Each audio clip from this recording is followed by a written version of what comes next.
we don't know where the infrastructure is buried, and we don't know when it was buried. And eventually, as simple as it sounds, that's the fundamental problem. The race to modernize America's infrastructure is on, and it's running headfirst into a surprisingly persistent obstacle. We don't actually know what's underground. Before a new line can be buried, before a road can be widened, before a trench can be dug, teams need to know what's already below the surface. And the truth is that knowledge is fragmented, outdated, and often dangerously incomplete. Today's episode of Power Perspectives brings that problem and a bold solution into focus. We're joined today by Itzik Malka, co-founder and CEO of 4M Analytics, a company that's building what they call Google Maps for underground infrastructure. And their team is using advanced AI to piece together a dynamic, scalable, in real-time map of the subsurface without boots on the ground. It's a mission born out of military innovation and powered today by satellite imagery, geospatial analytics, and a vision for solving one of the infrastructure's most overlooked problems. And a reminder, you can catch every episode of Power Perspectives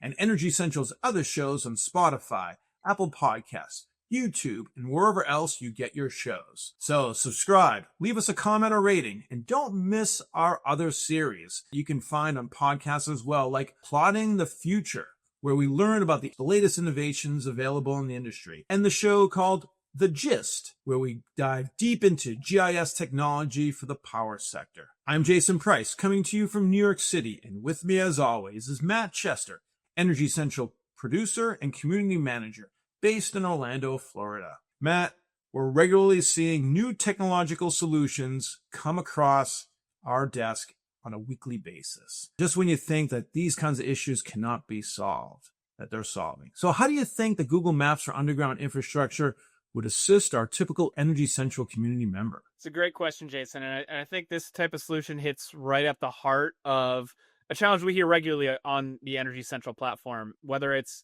utility engineers planning a new substation, broadband providers navigating pole attachments, or city planners just trying to minimize construction delays. They're all dealing with that same frustrating uncertainty. What is already underground? And having an easy solution there, it saves time, it saves money, it keeps everybody safer. Those are principles that have universal appeal across the sector, no matter who you are. So for a sector like ours that's built on reliability and safety, this kind of transparency is long overdue. And using modern digital tools to enhance best practices, that's only going to be met with open arms within our community, I think. Yeah, absolutely. Well, I appreciate that.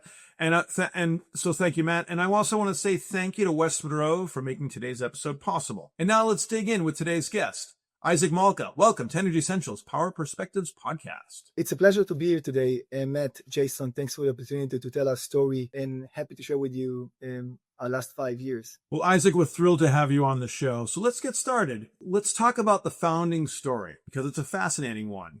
We've teased into the intro with the military tie-in, but can you walk us through how that military experience perfectly lined up to lead the push to map utility networks around the world? If I would get to describe my story in one word, it's going to be serendipities, because everything I did led me to the opportunity to build 4M and map the subsurface. But it starts with me being trained in the special forces to deal with finding and disposing buried explosive, and applying military expertise that I got over the military service into a company that now builds the map of the subsurface. And I think it started when we spent the first few years just to solve the way we mitigate risks in the landmine detection and clearance field.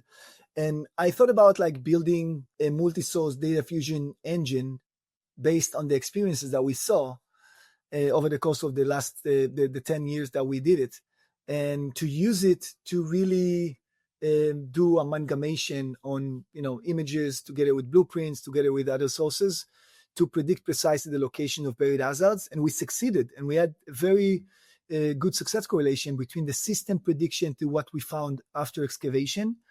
And when I decided to present it to the UN, I got extremely positive response and decided to go and establish a tech company that really is going to build the engine. But while speaking with many investors, I couldn't find one that was willing to invest in something that could explode and take his reputation and the portfolio he invested in. So I had to do something and go back to the audit room, which was basically my daughter's room in the Golan Heights, where we used to live, and ask Google, what can I do with technology that could see beneath our feet? And I found a guy named G. Manspach, and he's the godfather of the subsurface utility engineering, the SU, the core author and the guideline standards of the American Association of Civil Engineering. And basically, it's a practice of a pre-qualified engineers. Anytime somebody wants to dig or plan around breaking the ground, it's a really robust 4 processes professional practice that is very efficient, but also timely and costly. And eventually, I realized nobody centralized a version of Google Maps to what goes below the ground. Like, you could use Google Maps to see the roads, but you don't have any Google Maps of subsurface to get to see below the road. So I said, I'm going to do it. That was an aha moment. And once I realized that that's what we should do, and based on some of the kindest feedbacks I got from investors of why then they're not going to invest in something that could explode, I realized that there is also like investment hypothesis around the size of addressable market. That's the TAM. That's the 6 5 T's. Why your technology is going to be the one that's gonna solve this challenge. Why the team? Why does it relate to you? Why now? The timing. Show me traction with potential customers, prospects that are willing to pay for using it. Why I'm gonna get 10x on my money, and I think that's the kind of questions that we need to address. And once we realized that, and we said we're gonna be building the Google Maps of subsurface, it was resonating, and we raised $45 million based on ambitious vision to map the 8th continent, the subsurface.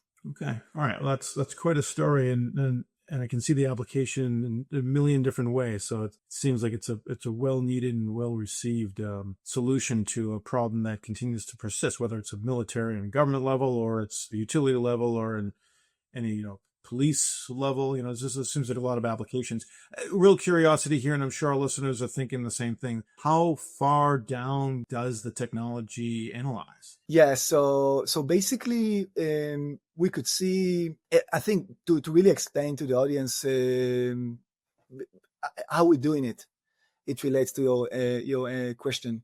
I think we're taking basically legacy sources that construction companies and professional service providers and utility owners are using, producing on a daily basis, like the geoservers, the imagery from all sorts. Everybody has like drone. Everybody has like aerial imagery that they use. Everybody has like satellites imagery that they could use, but nobody could, stack everything together into one platform. And the lastly is like the blueprints, those blueprints that comes from the legacy software providers like the Bentley system, the Esri systems, the Trimble systems, the Autodesk systems, and eventually those tends to be like really isolated, but everybody's using them siloed. And you take those 3 legacy sources together and you try to build a map. If you take other mapping applications like Waze or Google Maps or others, they started from other base maps that they could use. In our case, there wasn't anything that you could take and say, oh, this is not a good depiction of what's below, but I'm going to use it as something. That's not what we did. We didn't have anything. So we had to take those legacy sources, and with a really robust process, we really standardize utility data in a way that produces a foundry that displays our interpretation of what's below the ground, and people really get to use it eventually and to trust it. And it's a process of collection with cleansing and scoring and vetting of the sources that you could find, like millions of records that to use. Second is the conflation process. It's the amalgamation. How can you take like such a different sources without coordinate systems, some of them with different coordinate systems, and to superposition them together? And what do you do in places that you have low coverage or not good enough coverage? Or no coverage at all. So I think taking like blueprints and be able to geo-reference them in their physical location and digitizing them, that's another phase. And how can you keep that data eventually verified first? So the image science that we have and invested, it's the validation object detection capabilities that we developed, that we could actually extract from image any feature that you could think of, from pedestals, valves, inlets, poles, electrical poles like streetlight poles, anything that could really, manholes, anything that could really use as an indicator that something is connected and runs below the ground. And we're able to find those and to really generate lines by image science together with the process I had mentioned. Yeah. So, and eventually the retention of the data is something important, because it's not a snippet. It's always runs. So the conflation runs on a daily basis. And if a customer wants us to give him like an update every week, every day, we could use the constellation of imagery that we have to provide what changed. So it's an aggregation and amalgamation of historic as well as current mapping of underground, work that's been done. You aggregate it all together, you digitize it, you cleanse it, you add some AI layer to it that's maybe smartens it up a little bit, refines it, and that's the working, say, underground sub GIS that the utility would work from that point forward. Is that accurate from what you're saying? Yeah, but besides the sub GIS is an infrastructure which you could use to upload data. It's not an environment that generates the data. It's an environment that help you to host the data and to manage the data.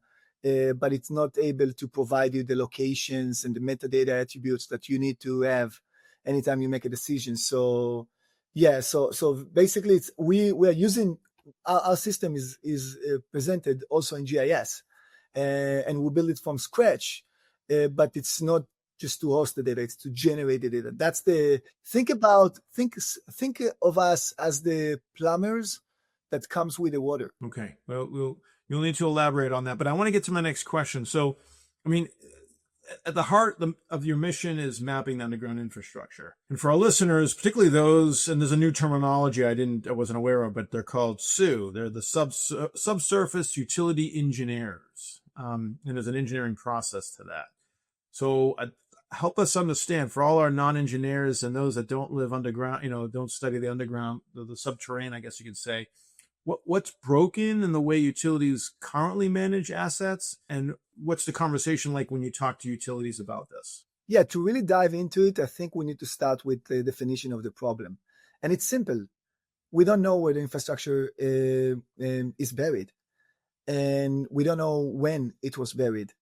And eventually, as simple as it sounds, that's the fundamental problem.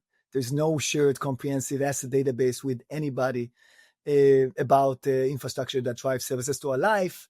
But the consequences to that problem is not so simple, because, think about the loss of revenue, think about the dysfunctions, and think about the resiliency, sustainability issues, abundant pipelines, hazardous materials, and all their pipelines that made of materials such as asbestos that nobody know where, but affects our life negatively.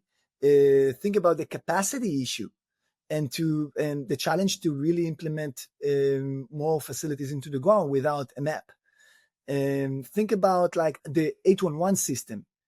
811 system is it's the call before you dig. Anytime somebody in the US wants to dig, he required by law to submit a ticket through the 811 system, but 55% of the time, the ticket is not going to be located on time. So they need to send out locators to do those spray paintings that everybody sees when you're walking down the street. And think about 55% of the volume on an SLA of 3 days become duration of 2 to 4 weeks because of that. The coordination with the owners take 3 to 4 months.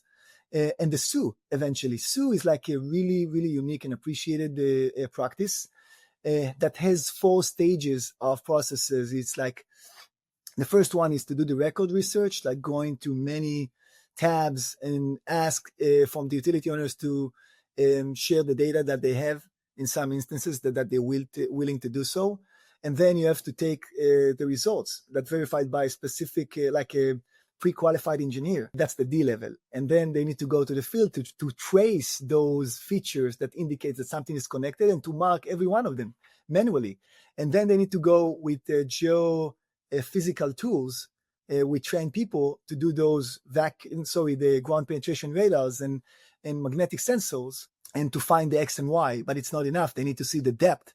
So they're going to use like vacuum excavation trucks that are going to do delegate excavation, and eventually an engineer will come after he gathered all of the information together in a really comprehensive way, and he's going to recommend where he thinks the implementation should run in the most cost-effective way and the less riskier ways that he could find to use. And it's a really timely and really costly. And eventually, if I'm taking you to where the system worked as intended in Lexington, Missouri, a couple of weeks ago, when somebody called out the marks, it was a telecommunication installer that missed a section of a gas pipeline that led to a devastating event of explosion of 3 houses and a tragic death of a 7-year-old kid. And so that's what excites me, to be part of,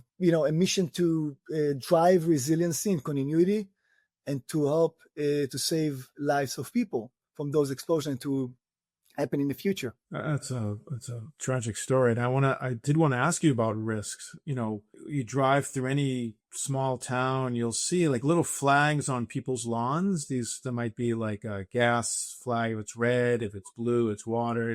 They're coded as electrical. So I've never thought that. It never occurred to me the complexity of the issues and the lack of awareness underground. That underground visibility is really key. So let's talk about that. So, striking an unknown line underground can mean serious safety hazards, and your illustration of what happened in Missouri is spot on. How common is this problem, and how are utilities handling it when they don't have that kind of visibility? It's crazy, but it's similar to landmines. When I started the business, with the landmines, I started my pitch with every 60 seconds, somebody step on a landmine in some regions in the world.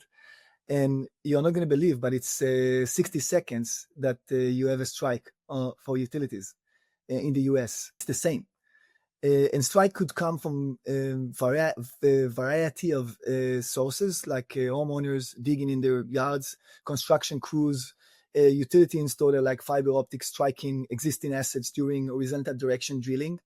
Utilities pay for the 811 system, but there are gray zones about whether all utilities participate. Like, for instance, the city in most of the cities are not participating in the 811 system, so they are not committed to send locators to the field. So you don't really know where the drainage, the water, the sewer, and there are efforts like the pipeline markers with RFID tags. But in general, utilities takes a reactive approach to strikes. The fundamental problem utilities are not aware of all excavation activity taking place around their assets. So it's almost impossible for them to prevent them. And the Lexington devastating event happened when the system worked as we intended. So yeah, that's the challenges. So for those that are listening in, I'm sure they want to, and you kind of alluded to some of it, Isaac. So let's go a little further into the technical aspects of it all. You mentioned AI and machine learning is applied to and it sounds like it's being applied to the satellite and street level data. But I just still want to get my hands around, like, what's the difference between what your team is doing and what a more traditional GIS database might already offer to the utilities? Because they're not completely flying blind. They have knowledge and awareness in one degree or another, but help us understand how you take it that much further, and how you go about taking this information, the clarity of this information that much further? Great. First, GIS database often includes some of the utilities in the area. GIS as an environment helps you to manage your data, but the challenge itself is like to connect between the state of what actually being designed, and you're going to use all of Bentley systems to design and Autodesk systems, but there is this connection between what have been designed to what actually been implemented. And GIS takes usually the as-built. And let me explain what is as-built means. As-built means that's the way that we implemented the facilities. But most cases, it's the currency which you use to get paid. So people want to get the as-built first. So they're going to use the as-design as an as-built. So it becomes like wish, was built, and eventually it's the deviation starting point. And GIS is like when somebody is taking the as-built and sending it back to the system on a vector data, on a GIS. And it usually takes for the well-established, organized organizations between 2 to 5 years to take the as-built back to the system. So you're going to have to start again from, lack of information about what's really there. And let's take munis and counties and other agencies, federal agencies that uses GIS, showing water and wastewater, or a statewide database like Texas, showing the main oil or high pressure gas pipelines. This database is based on existing utility records and generally don't use any image science validation. They may contain, they're probably going to contain many errors or fail to account for deviations from the blueprints itself. I think the first main issue AI is the data aggregation. It's the collection, aggregation, conflation, digitization, and retention, including the object detection processes. So that's what differentiates us. We, I think, figured out, and that was based on my experience as a contractor to really understand. I literally signed those as designs many times in my life in the other business. So I knew where to start. But it was very, very complicated, the task to find those blueprints and the other sources, and to digitize them in a sufficient way that you could use to really understand what's below on a base map.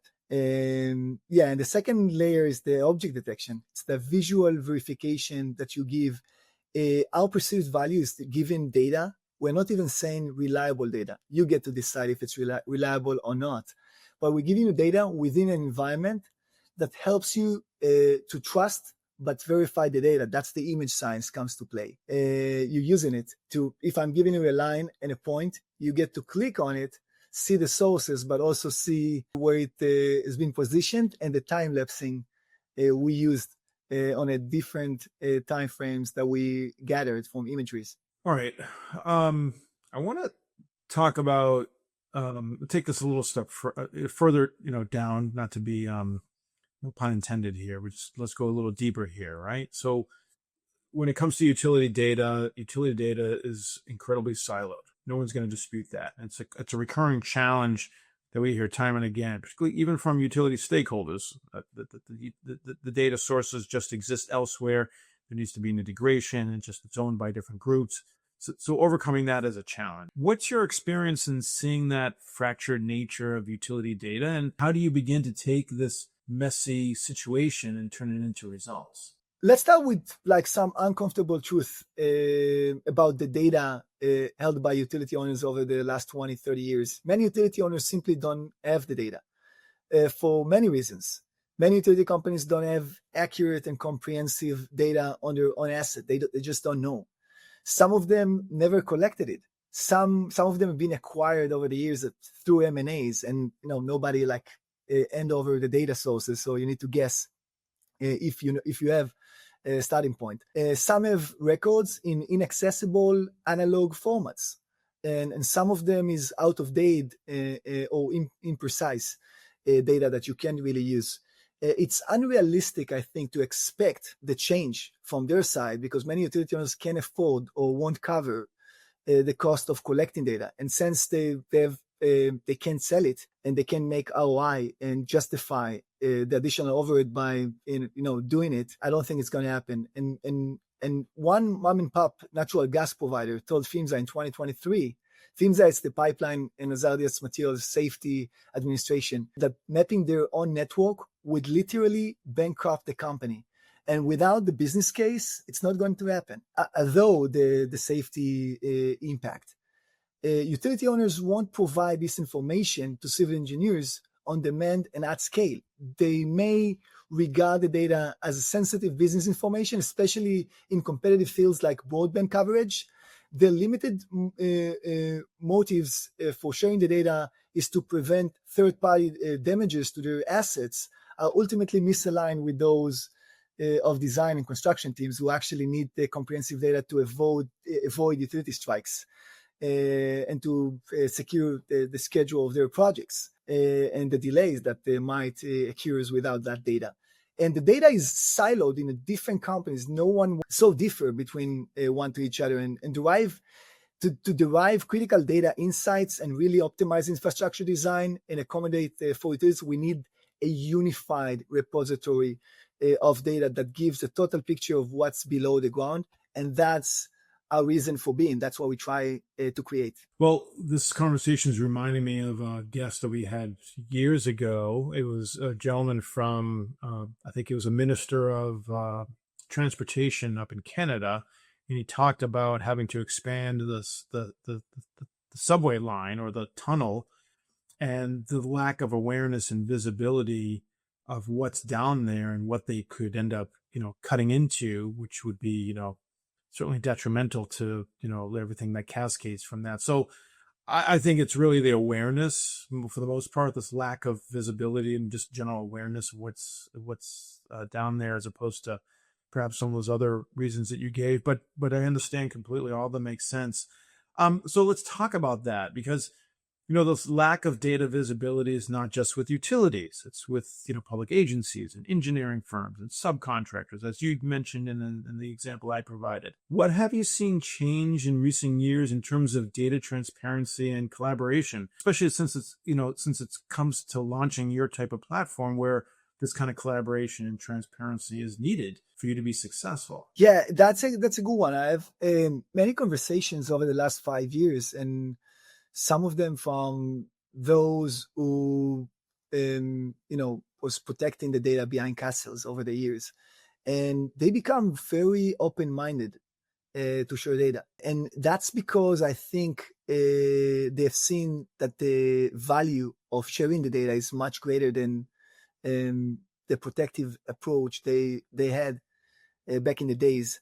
And I think the hidden value of sharing and releasing, unleashing the data to the who would drive much more ROI to every one of the entities. Because think about it from a standpoint of one junction in just down below here in my office, utility upgrade project. City of Austin probably will be the owner of this project. The funding partner is going to be Travis County, and the oversight agency is going to be Texas DOT. And you're going to have like 20 engineering firms that wants to bid and get selected to do the construction development side, the design. They're going to hire the one that's been selected. It's going to hire 20 subcontractors with like designators, locators, estimators. You could think of many people that's going to be going back and forth. And the construction side is going to be the same. 10 to 20 will try to be selected to be the construction company that do the execution phase. And they probably have to speak with more than 30 utility owners, 20 telecommunication entities, and they want to protect their facilities and prevent disconnections or outages to their customers. Like 50 to 60 entities that needs to have also insurance. And somebody needs to conduct insurance policy without the ability to do actuary, because you don't know anything about the risk, because the risk is 8% of the 15% contingency budgets, like the unknown, unexpected budgets, goes to what's below the ground that they don't know about. And everybody cares about many things, but one thing is the time. It's the speed. And public needs to get their services as promised. And that's what we need to secure. And 60 entities is going to be participating on the same junction without the ability to speak with each other. They're going to have Bentley systems, Autodesk, etc., but it's siloed, it's closed, and are not able to talk. And I think what we are trying to create is the digital social network they're going to use to really speak with each other. And it's a transparency issue. It's a trust. And the only way to measure trust, somebody told me, a customer told me, it's by the speed which you get to make a decision that will impact the time that the public get its services. So that's where I see the values of transparency, trust, and speed and timing. Isaac, I want to ask you a question here. It's probably like an obvious answer, but I want to ask it because I want to get your perspective and spin on it. And so it really comes down to, God, we're modernizing so much in society, you know, whether it's EV infrastructure, or it's transmission upgrades, it's broadband expansion. If you're an urban or suburban planner right now, you must be incredibly busy, right? Even water upgrades. It's like this, there's so much going on, especially all the infrastructure investment that's been going on over the past few years under the Biden administration. It's a lot of investments, a lot going on. All right. So can you talk to us about how a subsurface visibility ties into the ever-present utility challenges? I know it's probably obvious to our listeners, but I want to get your take on it. Yeah, absolutely. I think for the EV infrastructure, there's a need for nationwide coverage to support innovation in tracking and logistics. That includes, I think, many central U.S. States that don't have an increasing population and a business case for installing charging infrastructure at the necessary density. In these places, planning must be as efficient as possible and to be at all viable. If they have the normal amount of utility conflicts to be expected from a standpoint of construction planning, the budget to do so will be wasted. We need, I think, highly intelligent strategies for selecting viable locations like that. That's the routing. Let's call it routing, and making sure that they have the grid capacity to support the charging. And with our system, an entity could get to decide what kind of prompts they want to create and what kind of queries they want to have to really select the best cost-effective route based on their strategies, expansion strategies and density strategies. For transmission upgrades, regular utilities are highly constrained as to what the overhead cost they can pass on to customers, because you have a rate case. So if you find something that you want to do and you want to get funded to do so, only if it's justified by a rate case and the commissions needs to approve it, you get the fund. But they're also paying significant fees when electricity services goes down due to hurricanes, wildfires, storms, flooding, and those extremely environmental cases. Until recently, undergrounding, like power cable, was considered too expensive to be realistic. But the devastating events in California and also in Florida in the hurricanes take us into we must do it. We must implement. We must take like the overhead grid into the ground out of resiliency. And foreign can drastically reduce planning and permitting. Permitting is another issue because we know who are the owners that they're supposed to be expected. If it's commercial, if you need to do land acquisition, we could tell you who is the owner of that land. Think about if it's commercial property, you need to speak with few dozens of owners. The signatures that you need to get to have an easement, it's going to take you from a month, that's going to be private property, to 6 months. You could coordinate 6 months based on the data you got from other systems with the wrong entity. 6 months coordination going down to nowhere because of those issues. For the broadband expansion, this is another use case. There's a lot of commercial competition between the telco companies to provide connectivity, coverage to different places, connected places, far away places. But the rapid rollout of broadband has caused a significant number of utility strikes during horizontal direction drillings. Some telecom companies have even been placed under restraining orders by counties due to the number of strikes they caused.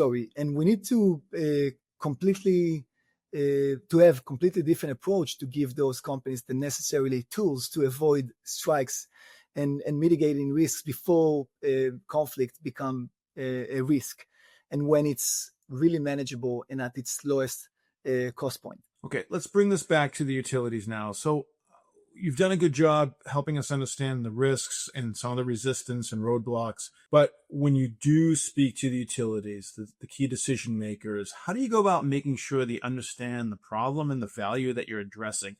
How do you get them to buy in? Just help us, bring us into the conversation that you have with them so we can understand, what's being shared. Before talking about the utilities, I want to say something about our go-to-market approach. Because we are mapping something that used to be mapped by sending people to the field, so we taking, the 20th century methods and trying to come up with a 21st century solution, the trust is an issue. So you're telling someone you're not going to send somebody, or you're going to send him, but only for that specific location. You need to trust our data. And people start to talk about accuracy. And I refuse to speak about accuracy because I think it's nobody could really talk about accuracy without a substance, which accuracy could be determined from. So I came up with a good enough. And once we had that was a GA of our product, instead of going and talking to the utility owners, we decided to go to the engineering entities to get feedback as fast as we can about how good or bad or crappy the data is, so we could reiterate and improve it and enhance it. And once we got a really good feedback, and we've been trusted by those picky audiences, I think we thought this is the time to speak with the owner of the right of way. That's the DOTs. And we went to speak with the DOTs, and we found like a really compelling interest from their side to have data at the preliminary phases of their construction development. Let's say preliminary planning, feasibility studies, NEPA studies, bidding, corridor studies. And now they get to have something, and they used to have nothing, because people like the subsurface data engineering, in some instances, if they've been hired by some of the DOTs, would be sent out from 30 to 60% design phase, and we are starting from nothing, from zero. And now you get to have something that you could really use. So that was the second target audience we targeted. And now the third ICP, it's the utility owners. Utility owners has like a really, really massive amount of people wants to dig with proximity to their facilities. They need to send somebody to protect those facilities. You're talking about millions of requests. Some utility owners have like more than 10 million requests a year. That's crazy. Who could serve the volume? And so once we got to a scalable position, we started to have those conversations with the utility owners, and we have pretty good conversations and also work with the utility owners. But this is like the third ICP that we just started to work with, and we're going one by one to every one of the 60 owners. We have some places that we have 3 different paying customers on the same acre, on the same junction. Yeah, so it's not easy. It takes time, and there is a journey of trust, precision, like we're using completeness instead of accuracy, and eventually the coverage. The coverage is like how many states you have open. So it takes time, and that's the journey that we have. And we've seen a really tremendous positive engagement from those facility owners now. Well, Isaac, I will tell you that we've, on Power Perspectives, have had the opportunity to speak with many entrepreneurs and innovators in this space, and every one of them provides a prudent and valued service to solve problems that are plaguing our industry. So it's just really impressive that the kind of innovation and the minds that are devoting and making the utility industry a forward thinking industry, modernizing in ways that even like 2 years ago or 4 or 5 years ago would never even contemplated. So you belong to an important class of innovators that are helping really move this industry forward, and I thank you for that, and I thank you for joining today. And we're not going to let you go just yet. We are going to give you the final word to our listening audience. However, we want to take a moment now to bring Matt back in to do what we call the lightning round, which gives us an opportunity to learn a little bit more about you, the person, rather than you, the professional. So we're going to throw a bunch of questions at you. We ask you to keep your response to one word or phrase. And are you ready? I'm ready. All right, Matt, take it away. Wonderful. So I'm curious, we're talking about all this underground stuff. What's the most interesting or maybe unexpected item that you found underground? Yeah, I would say the landmines and the buried ammunition. That was meaningful to me. And I found all sorts of, all kind from any time frame that you could think of. In Israel, we had like, it's a complicated environment. Think about the amount, the type, and the conditions that we had to deal with when we going after buried explosives. So definitely landmines. Absolutely. Hey, it's hard to top that. What would be your dream vacation destination? Yeah, I would go to definitely, I believe we are not far away from having people underground. Think about the one of the series of Batman, and think about Gotham, like New York of underground, like Brooklyn below.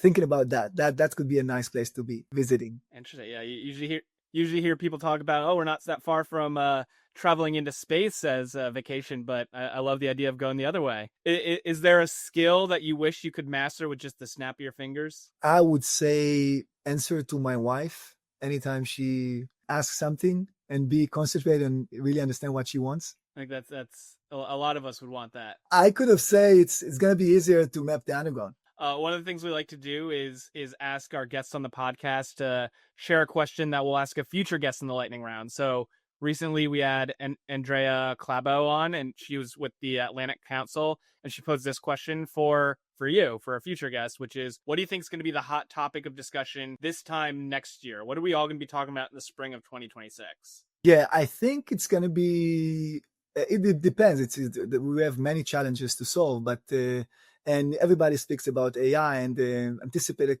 answer is going to be, we're going to see like all sorts of new agents that do new things around multiple topics. But I would say we're going to talk about the shortage in labor. In 2036, I think we're going to have like a shortage of engineers. Like 52% of the engineers are not going to be with us. And I hope next year we're going to talk about ways to solve capacity through technology and innovation and digitization. And I hope 4M will be part of that discussion. Absolutely. Yeah, I think I agree. That's not talked about enough, but you're right. We're reaching that crisis point. So now it's your turn to ask a question to a future guest. What kind of question do you think we should add to their lightning round? It could be specific to the power and utility sector, or it can be completely random, up to you. I would ask the next guest, if I were to give you a genie in a bottle that goes out and offer you and ask a wish about building technology, any kind of technology, what kind of technology that will be, and where you're going to implement it? I like it. I'll see. We'll have to find somebody good for that one. And then the last question of the lightning round is in general, what are you most passionate about? I'm fortunate, and to me, everything is serendipitous. Never graduated anything. I came to the US 3 years ago without basic communication skills. And I'm fortunate to work with such devoted, talented, smart people, like 4M's team, the 4Mers. And every day I wakes up and saying, thank you for that opportunity. So thanks, Matt. That was great. And Isaac, nice job with the lightning round. As I promised, we'd give you the final word. So knowing that you have a utility audience listening in today, what are some final thoughts or takeaways that you'd want the audience to learn from this conversation? Thank you, first and foremost, for having me today. It was a pleasure talking to you and share our vision being. I think I would like people to take from this session that we really need to invest in just kind of the future development of our lives. And I think resiliency and continuity is something that I want people would, think about 4M when they're thinking about resiliency and future opportunities, and thinking about like taking what was once emptiest space on Earth and now become one of the most busiest one. And we're about to create the first access point that will drive the continuity and resiliency. So that's, to me, it's like what excites me, and that's what drives me on every day.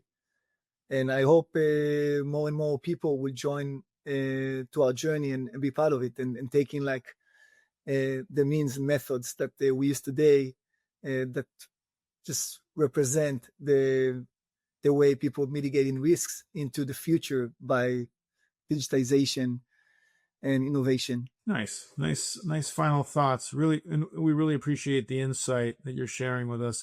And I know that our listeners will have plenty of questions that they'll want to ask you. So I encourage you to stay engaged with the Energy Central community, and be sure to check back. We'd love to hear, where you are a year from now. So until then, though, Isaac, thank you again for sharing your time and insight with us today on the podcast. Thank you for having me. It was a pleasure being here with you. And as I mentioned, you can always reach Isaac through the Energy Central platform, where he welcomes your questions and comments. Well, that was great. Really appreciate Isaac taking the time to help us understand what 4M is doing. So, Matt, what were your thoughts or takeaways from the conversation? Yeah, there were a couple of things that jumped out to me, and one was just the obvious his origin story coming from and this technology of military application, taking it over to the power sector. And I think it's one that we've heard time and again. I know you hear a lot of microgrid pilots on military sites and things like that, but it always goes to show, one, the good interrelation between